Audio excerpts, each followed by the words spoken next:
वालेकुम। की हाल चाल है तुहाडा? उम्मीद करनी है कि तुसी सब खैरियत नाल होवोगे।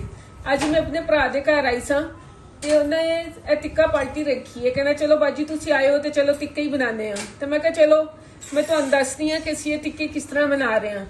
ए देखो ये सारा इन्हें मिक्स गोश्त लिता जे विच थाई दा हैगा। थाई दा जरा नरम हुंदा है।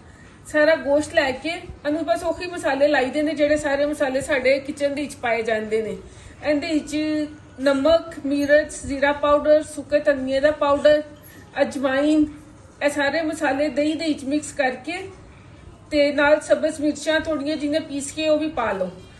फिर इहदे विच नाल सिरका पा लेना, थोड़ा दही दे अंदर सिरका पाना जे सिरका पा लो, नहीं तो नींबू दा रस पा लो। इनू अच्छी तरह दही दे सारे मसाले मिक्स करके ते चिकन दे विच लगा लो। ए देखो तुहाडे सामने हैगा सारा चिकन।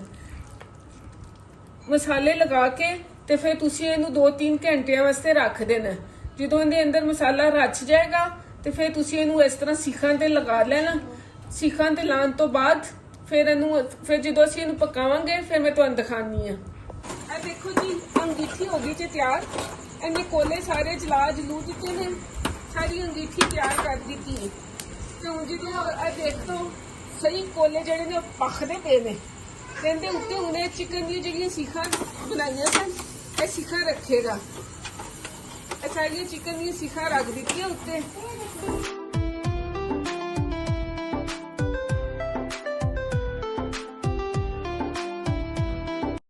ए देखो जी टिक्कियां दे लवाजमात भी तैयार कर लिते ने। नाल ए दही दा रायता बना लिता है। इहदे सब्जियां कट के पाईयां, प्याज, बंद गोभी ते दही दे अंदर नमक मिर्च, काली मिर्च, नमक ते जीरा ए पाईदा। ए दही दा रायता तैयार ते पुदीने दी चटनी। ए सब नू पता है जी पुदीने दी चटनी किस तरह बनती है। ए देखो जी ए मेरे भरा दी हिम्मत ही हैगी जे जेड़ा इतनी गर्मी दे विच टिक्के बना रहा। टिक्के साडे जेड़े हैगे ने ऑलमोस्ट हो गए ने तैयार। बस ये सीखां दे उत्ते हुणे देखो तेल लांदा पिया। ए देखो ऑलमोस्ट सारे तैयार हो गए ने। तुहानू एक सीख लैके दिखानी है।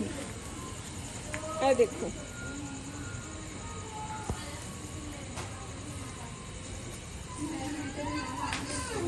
टिक्कियां नू असीं सीखां तो ला लिता ते हुण असीं इहनू नान ते चटनी दे नाल मजे मजे नाल खावांगे। ते अपनी दुआवां विच याद रखो। रब राखा। वसदा रवे पंजाब, सदा वसदा रवे पंजाब।